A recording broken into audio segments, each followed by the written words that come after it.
Ofisa wa magereza Emmanuel Nyange mwenye umri wa miaka 35 amepandishwa katika mahakama wilaya Moshi mkoani Kilimanjaro akikabiliwa na kesi ya kumlawiti mtoto wa miaka 13.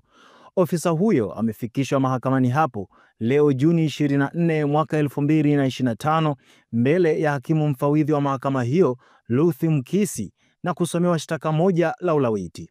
Juni 14 mwaka 2025, kaimu kamanda wa polisi mkoa wa Kilimanjaro, Abel Mtagwa, alithibitisha kukamatwa kwa mtumiwa huyo na kusema taratibu za kijeshi dhidi ya askari huyo zinaendelea na zitakapokamilika hatua nyingine za kisheria zitachukuliwa dhidi yake.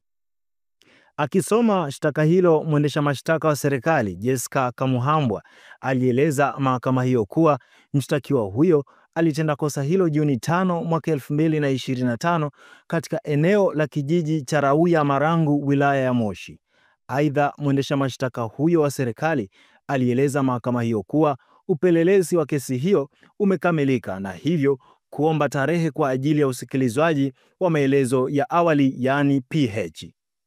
Hata hivyo, mshtakiwa huyo alikana shtaka hilo na kutokana na kwamba kesi yake ina dhamana, alitakiwa kuwa na wadhamini wawili kila mmoja kuweka bondi ya shilingi milioni 1 ambapo mshtakiwa alikidhi masharti na kuachiliwa kwa hivyo. Hakimu Mkisi aliahirisha kesi hiyo nambari 15401 ya mwaka 2025 mpaka Julai 9 mwaka huu kwa ajili ya usikilizwaji wa maelezo ya awali.